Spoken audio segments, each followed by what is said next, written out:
नमस्कार, आदाब।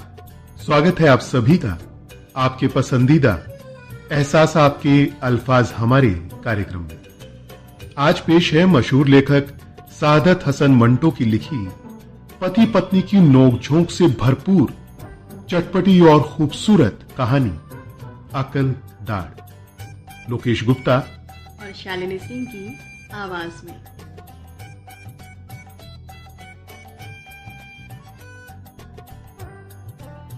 आप मुंह सुजाए क्यों बैठे हैं? भाई, दांत में दर्द हो रहा है। तुम तो ख्वामखा क्या? आपके दांत में कभी दर्द हो ही नहीं सकता। वो कैसे? आप भूल क्यों जाते हैं कि आपके दांत मसनूई हैं?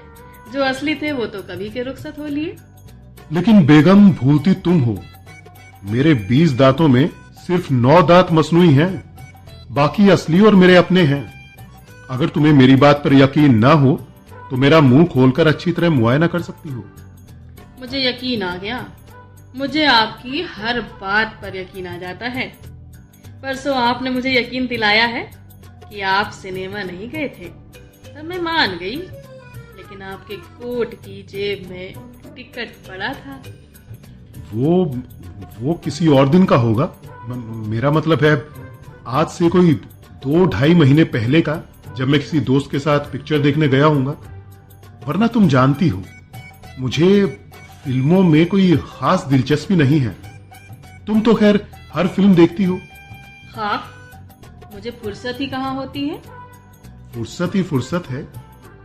बच्चियों को स्कूल भेजा, फिर सारा दिन तुम करती क्या हो? नौकर उनको स्कूल से ले आता है, खाना खिला देता है। तुम या तो अपनी किसी सहेली या रिश्तेदार के यहां चली जाती हो, या मैटनी शो देखने।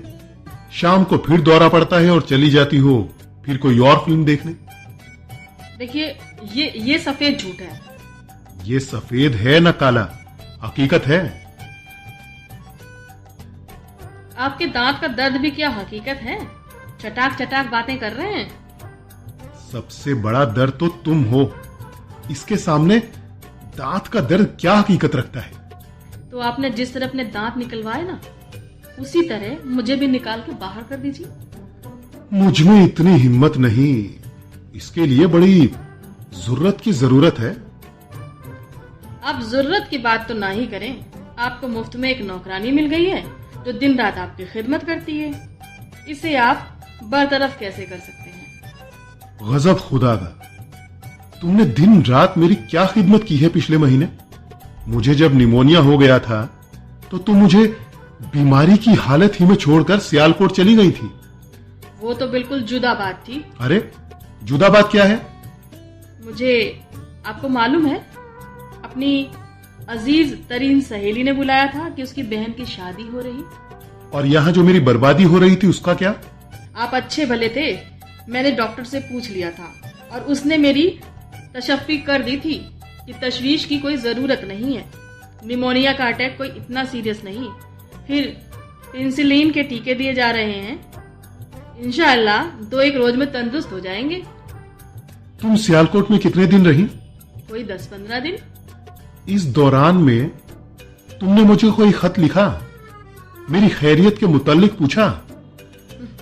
इतनी फुर्सत ही नहीं थी कि आपको एक सतर भी लिख सकती। लेकिन तुमने अपनी वालिदा मुकरमा को 4 खत लिखे। हाँ, लिखे। वो बहुत जरूरी थे। मैंने सब पढ़े हैं। आपने क्यों पढ़े? ये तो बहुत बदतमीजी है। ये बदतमीजी मैंने नहीं की, तुम्हारी वालिदा मुकरमा ने मुझे खुद उनको पढ़ने के लिए कहा। और मुझे मालूम हुआ कि वो किस कदर जरूरी थे। क्या जरूरी थे? बहुत जरूरी थे। इसलिए कि खाविंद के फेफड़ों के मुकाबले में दुल्हन के जहेज की तफसीलात बहुत अहम थी। उसके बालों की अफशा, उसके गालों पर लगाया गया गाजा, उसके होठों की सुर्खी, उसकी जरबफ्त की कमीज और जाने क्या क्या, ये तमाम इत्तलाएं पहुंचाना वाकई अशद जरूरी था। वरना दुनिया के तमाम कारोबार रुक जाते और चांद और सूरज की गर्दिश बंद हो जाती। दुल्हन के घूंघट के मुताल्लिक अगर तुम न लिखती कि वो किस तरह बार बार झुंझलाकर उठा देती थी, तो मेरा ख्याल है ये सारी दुनिया एक बहुत बड़ा घूंघट बन जाती। आज आप बहुत भौड़ी शायरी कर रहे हैं। वजह है तुम्हारी मौजूदगी में अगर गालिब मरहूम भी होते तो वो इसी किस्म की शायरी करते। आप मेरी तौहीन कर रहे हैं। तुम नालिश कर दो, मुकदमा दायर कर दो। मैं इन चक्करों में नहीं पड़ना चाहती। तो फिर किन चक्करों में पड़ना चाहती हो, मुझे बता दो। आपसे जो मेरी शादी हुई तो इससे बड़ा चक्कर और कौन सा हो सकता है। मेरे बस में हुआ तो मैं इससे निकल भागूं। तुम्हारे बस में क्या कुछ नहीं। तुम चाहो तो आज ही इस चक्कर से निकल सकती हो। कैसे? ये मुझे मालूम नहीं। तुम माशाअल्लाह अक्लमंद हो, कोई ना कोई रास्ता निकाल लो ताकि ये रोज रोज की बकबक और झिकझिक खत्म हो। तो इसका मतलब ये है कि आप खुद ये चाहते हैं कि मुझे निकाल बाहर करें? ला हौल वला, मैं खुद बाहर निकल जाने के लिए तैयार हूं। कहाँ रहेंगे आप? कहीं भी रहूं, किसी दोस्त के यहां कुछ देर ठहर जाऊंगा या शायद किसी होटल में चला जाऊं। अकेली जान होगी, मैं तो भाई फुटपाथ पर भी सोकर गुजारा कर सकता हूं। कपड़े अपने साथ ले जाऊंगा, उनको किसी लॉन्ड्री के हवाले कर दूंगा। वहां वो इस घर के मुकाबले में कहीं ज्यादा महफूज रहेंगे। शीशे की अलमारियों में सजे होंगे। जब गए एक सूट निकलवाया, उसकी धुलाई या ड्राई क्लीनिंग के पैसे अदा किए और खरामा खरामा। खरामा खरामा कहाँ गए? कहीं भी। लॉरेंस गार्डन है, सिनेमा है, रेस्तरां है, बस जहां जी चाहा चले गए। कोई पाबंदी तो नहीं होगी उस वक्त। यहाँ मैंने आप पर कौन सी पाबंदी आयद कर रखी है? खुले बंदो जो चाहे करते हैं। मैंने आपको कभी टोका है? टोका तो नहीं है, लेकिन मेरा हर बार ऐसा झटका किया है कि महीनों तबीयत साफ रही। अगर तबीयत साफ रहे तो इसमें क्या कबाहत है? तबीयत हमेशा साफ रहनी चाहिए। मानता हूं कि तबीयत हमेशा साफ रहनी चाहिए, मगर तबीयत साफ करने वालों को इतना ख्याल जरूर मद्देनजर रखना चाहिए कि वो जरूरत से ज्यादा साफ ना हो जाए।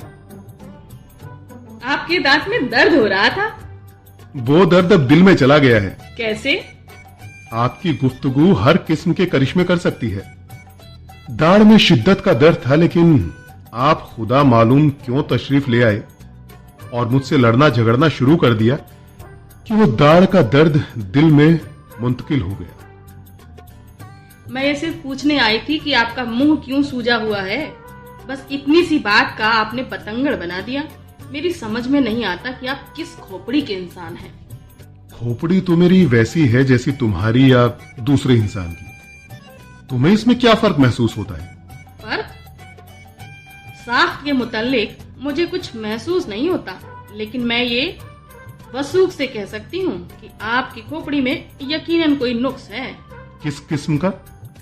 मैं किस्म कहाँ बता सकती हूँ? किसी डॉक्टर से पूछिए। पूछ लूंगा, लेकिन अब मेरे दिल में दर्द हो रहा है। ये सब झूठ है। आपका दिल मजबूत है बहुत। तुम्हें कैसे मालूम? आज से 2 बरस पहले जब आप अस्पताल में दाखिल हुए थे तो आपका एक्सरे लिया गया था। मुझे नहीं मालूम। आपको इतना होश ही कहाँ था? मुझे तो आप कोई नर्स समझते थे और अजीब अजीब बातें करते थे। बीमारी में हर खता माफ कर देनी चाहिए। जब तुम कहती हो कि मैं गशी के आलम में था, तो बताओ मैं सही बातें कैसे कर सकता था? मैं आपके दिल के मुतालिक कह रही थी कि अस्पताल में जब आपके 5-6 एक्सरे लिए गए ना, तो डॉक्टरों का मुत्तफिका फैसला था कि ये शख्स सिर्फ अपने मजबूत दिल की वजह से जी रहा है। इसके गुर्दे कमजोर हैं, उसकी अतड़ियों में वर्म है, इसका जिगर खराब है। लेकिन क्या? उन्होंने ये कहा था कि ये मरेगा नहीं, इसलिए इसके फेफड़े और दिल सही हालत में हैं। दिल में तो खैर तुम बस रही हो, फेफड़ों में मालूम नहीं कौन रहता है। रहती होगी आपकी कोई। कौन? मैं क्या जानूं। खुदा की कसम, तुम्हारे सिवा मैंने किसी और औरत की तरफ आंख उठाकर भी नहीं देखा। तो आंख झुकाकर देखा होगा। वो तो खैर देखना ही पड़ता है, मगर कभी बुरे ख्याल से नहीं। बस एक नजर देखा और चल दिए। लेकिन एक नजर देखना क्या बहुत जरूरी है? शरीयत में लिखा है। इस बहस को छोड़ो। मुझे ये बताओ कि तुम मुझसे कहने क्या आई थी। तुम्हारी आदत है कि अपना मतलब बयान करने से पहले तुम झगड़ा जरूर शुरू कर दिया करती हो। मुझे आपसे कुछ नहीं कहना था। तो आप तशरीफ ले जाइए, मुझे दफ्तर के चंद काम करने हैं। मैं नहीं जाऊंगी। तो फिर तुम खामोश बैठी रहो, मैं काम खत्म कर लूं तो जो तुम्हें ओल जुलूल बकना है बक लेना। मेरी दाढ़ में शिद्दत का दर्द हो रहा है। मैं किस लिए आपके पास आई? मुझे क्या मालूम, मेरी अक्ल दाढ़ निकल रही है। खुदा का शुक्र है, तुमको अब कुछ अकल तो आ जाएगी। बहुत दर्द हो रहा है। कोई बात नहीं, इस दर्द से ही अकल आ रही है। दोस्तों, आपने सुना मशहूर लेखक सादत हसन मंटो की लिखी पति पत्नी की नोकझोंक से भरपूर चटपटी और खूबसूरत कहानी अकलदार। प्रस्तुत कर रहे थे लोकेश गुप्ता और शालिनी सिंह। आपको हमारा ये प्रयास कैसा लगा हमें जरूर बताइएगा। एहसास आपके अल्फाज हमारे कार्यक्रम में अलग अलग तरह के और प्रोग्राम सुनने के लिए हमारे इस चैनल को सब्सक्राइब करें और जुड़े रहें एहसास आपके अल्फाज हमारे कार्यक्रम से। तब तक के लिए इजाजत दीजिए। नमस्कार।